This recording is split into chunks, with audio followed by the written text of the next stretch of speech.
au sujet de la de l'Ouïa, suivant le président Sankara. Et c'est pourquoi je voudrais proposer, Monsieur le Président, que nous établissions un barème de sanctions pour les chefs d'État qui ne répondent pas présents à l'appel, faisant en sorte que, par un ensemble de points de bonne conduite, ceux qui viennent régulièrement, comme nous par exemple, puissent être soutenus dans certains de leurs efforts. Exemple, les projets que nous soumettons à la BAD, la Banque africaine de développement, doivent être affectés d'un coefficient d'africanité. Les moins africains seraient pénalisés. Et comme cela, tout le monde viendra aux réunions ici. Le président du CNR et du FASO aborde maintenant le problème de la dette des pays africains. Nous estimons que la dette s'analyse d'abord de par ses origines. Les origines de la dette remontent aux origines du colonialisme. Ceux qui nous ont prêté de l'argent, ce sont ceux-là qui nous ont colonisés. Ce sont les mêmes qui géraient nos États et nos économies. Ce sont les colonisateurs qui endettaient l'Afrique auprès des bailleurs de fonds, leurs frères et cousins. Nous étions étrangers à cette dette. Nous ne pouvions donc pas la payer. La dette, c'est encore le néocolonialisme où les colonisateurs se sont transformés en assistants techniques. En fait, nous devrions dire qu'ils se sont transformés en assassins techniques. Et ce sont eux qui nous ont proposé des sources de financement, des bailleurs de fonds internes que l'on emploie chaque jour, comme s'il y avait des hommes dont le bâillement suffisait à créer le développement chez les autres. Ces bailleurs de fonds nous ont été conseillés, recommandés. On nous a présenté des montages financiers alléchants, des dossiers. Nous sommes endettés pour 50 ans, 60 ans, même plus.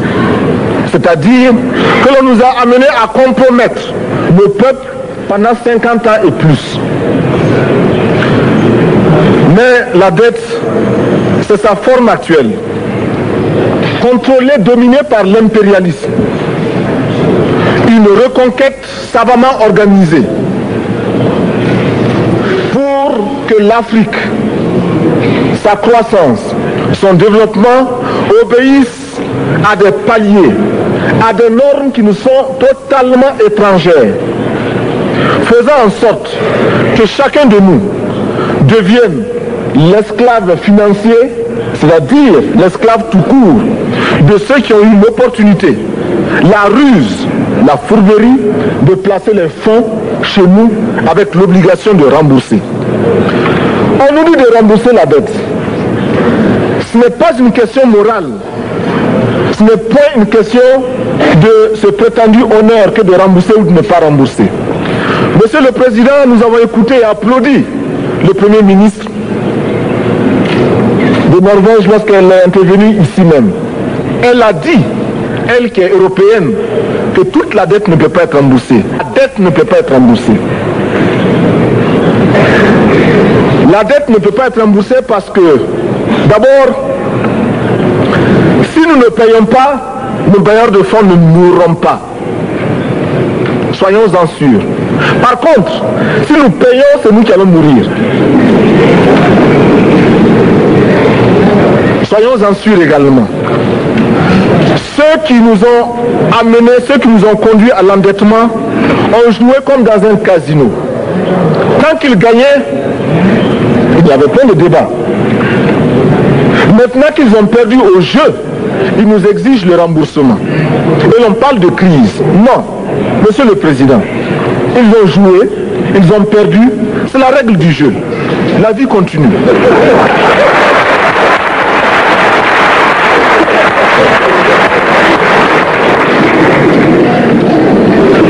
Nous ne pouvons pas rembourser la dette parce que nous n'avons pas de quoi payer. Nous ne pouvons pas rembourser la dette Parce que nous ne sommes pas responsables de la dette. Nous ne pouvons pas payer la dette parce qu'au contraire, les autres nous doivent ce que les plus grandes richesses ne pourront jamais payer, c'est-à-dire la dette de sang. C'est notre sang qui a été versé.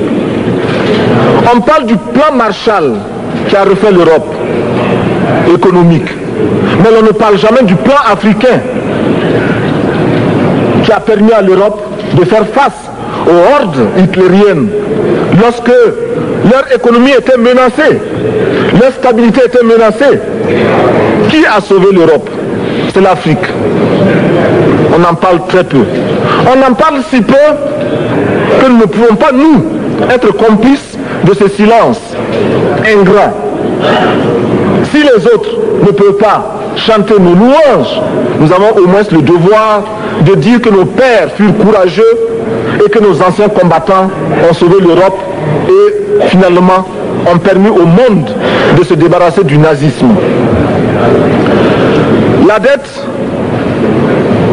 c'est aussi la conséquence des affrontements. Et lorsque l'on nous parle aujourd'hui de crise économique, on oublie de nous dire que la crise n'est pas venue de façon subite.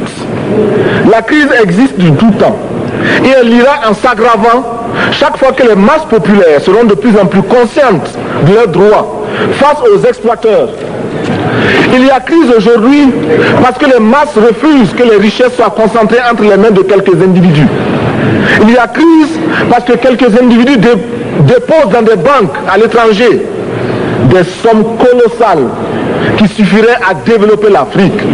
Il y a crise parce que face à ces richesses individuelles que l'on peut nommer, les masses populaires refusent de vivre dans les ghettos, dans les bas quartiers.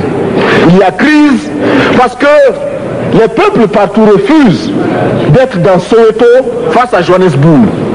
Il y a donc lutte et l'exacerbation de cette lutte amène les tenants du pouvoir financier à s'inquiéter. On nous demande aujourd'hui d'être complices de la recherche d'un équilibre. Équilibre en faveur des tenants du pouvoir financier, équilibre au détriment de nos masses populaires. Non, nous ne pouvons pas être complices. Non, nous ne pouvons pas accompagner ceux qui sucent le sang de nos peuples et qui vivent la sueur de nos peuples. Nous ne pouvons pas les accompagner dans leur démarche assassine. Monsieur le Président, nous entendons parler de clubs. Club de Rome, club de Paris, club de partout. Nous entendons parler du groupe des 5, du groupe des 7, du groupe des 10, peut-être du groupe des 100, et que sais-je encore. Il est normal que nous créions notre club et notre groupe. Faisons en sorte que dès aujourd'hui, Addis Abeba devienne également le siège, le centre d'où partira le souffle nouveau, le club d'Addis Abeba. Nous avons le devoir aujourd'hui de créer le front uni d'Addis Abeba contre la dette. Ce n'est que de cette façon que nous pourrons dire aux autres, en refusant de payer la dette, nous ne venons pas dans une démarche belliqueuse. Au contraire, c'est dans une démarche fraternelle pour dire ce qui est. Du reste, les masses populaires en Europe ne sont pas opposées aux masses populaires en Afrique. Mais ceux qui veulent exploiter l'Afrique, ce sont les mêmes qui exploitent l'Europe. Nous avons un ennemi commun. Donc, notre club, parti d'Addis Abeba, devra également dire aux uns et aux autres que la dette ne saurait être payée. Et quand nous disons que la dette ne saurait être payée, ce n'est point que nous sommes contre la morale, la dignité, le respect de la parole. Parce que nous estimons que nous n'avons pas la même morale que les autres. Entre le riche et le pauvre, il n'y a pas la même morale. La Bible, le Coran, ne peut pas servir de la même manière celui qui exploite le peuple et celui qui est exploité. Il faudrait alors qu'il y ait deux éditions de la Bible et deux éditions du Coran.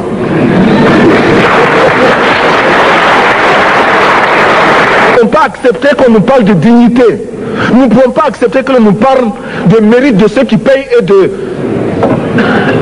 perte de confiance vis-à-vis de ceux qui ne paieraient pas.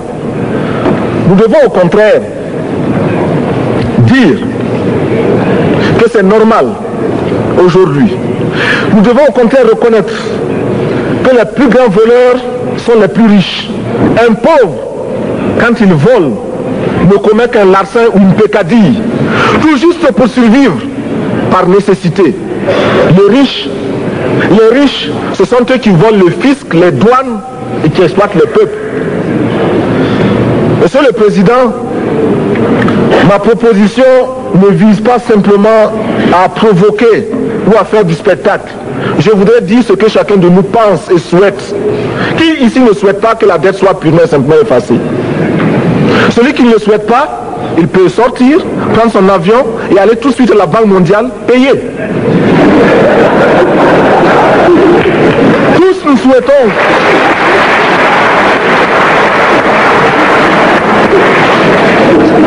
ma proposition n'est pas non plus, je ne voudrais pas que l'on prenne la proposition du Burkina Faso comme celle qui viendrait de la part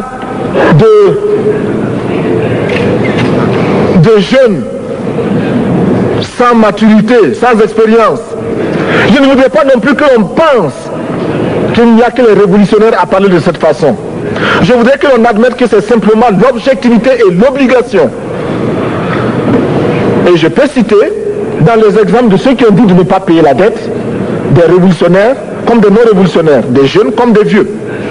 Je citerai par exemple, Fidel Castro a déjà dit de ne pas payer. Il n'a pas mon âge, même s'il est révolutionnaire. Mais je pourrais citer également François Mitterrand, qui a dit que les pays africains ne peuvent pas payer, les pays pauvres ne peuvent pas. Je pourrais citer Madame le Premier ministre. Je ne connais pas son âge et je m'en voudrais de le lui demander. Mais c'est un exemple. Je voudrais citer également le président Félix Houphouët-Boigny. Il n'a pas mon âge. Cependant, il a déclaré officiellement, publiquement, qu'au moins pour ce qui concerne son pays, la Côte d'Ivoire ne peut pas payer. Or, la Côte d'Ivoire est classée parmi les pays les plus aisés d'Afrique, au moins d'Afrique francophone. C'est pourquoi d'ailleurs il est normal qu'elle paye plus en contribution ici. Mais, Monsieur le Président, ce n'est donc pas de la provocation. Je voudrais que très sagement, vous nous offriez des solutions. Je voudrais que notre conférence adopte la nécessité de dire clairement que nous ne pouvons pas payer la dette. Non pas dans un esprit belliqueux, belliciste. Ceci pour éviter que nous n'allions individuellement nous faire assassiner. Si le Burkina Faso tout seul refuse de payer la dette, je ne serai pas là à la prochaine conférence. Par contre, avec le soutien de tous, dont j'ai besoin,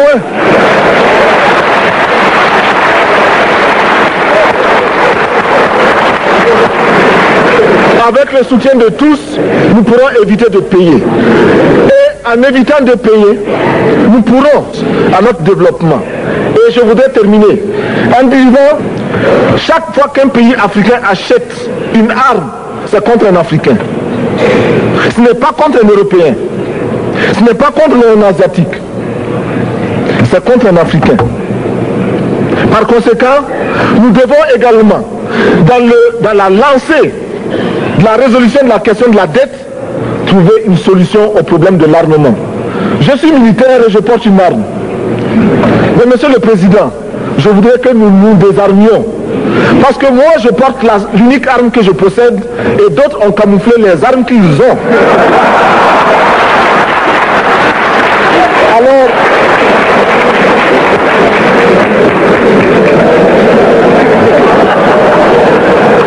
Alors, chers frères, avec le soutien de tous, nous pourrons faire la paix chez nous. Nous pourrons également utiliser ces immenses potentialités pour développer l'Afrique, parce que notre sol, notre sous-sol sont riches. Nous avons suffisamment de bras et nous avons un marché immense, très vaste, du nord au sud, de l'est à l'ouest. Nous avons suffisamment de capacités intellectuelles pour créer, ou tout au moins prendre la technologie et la science partout où nous pourrons les trouver. Monsieur le Président, faisons en sorte que nous mettions au point ce front uni d'Addis Abeba contre la dette. Faisons en sorte que ce soit à partir d'Addis Abeba que nous décidions de limiter la course aux armements entre pays faibles et pauvres. Les gourdins et les coutelas que nous achetons sont inutiles. Faisons en sorte également que le marché africain soit le marché des Africains. Produire en Afrique, transformer en Afrique et consommer en Afrique. Produisons ce dont nous avons besoin et consommons ce que nous produisons au lieu d'importer. Le Burkina Faso est venu vous exposer ici la cotonnade produite au Burkina Faso, tissée au Burkina Faso, cousue au Burkina Faso pour habiller les Burkinabés. Ma délégation et moi-même, nous sommes habillés par nos tisserands, nos paysans. Il n'y a pas un seul fil qui vienne de l'Europe ou de l'Amérique. Je ne fais pas un défilé de mode, mais je voudrais simplement dire que nous devons accepter de vivre africain. C'est la seule façon de vivre libre et de vivre digne. Je vous remercie, Monsieur le Président. La patrie ou la mort, nous vaincrons.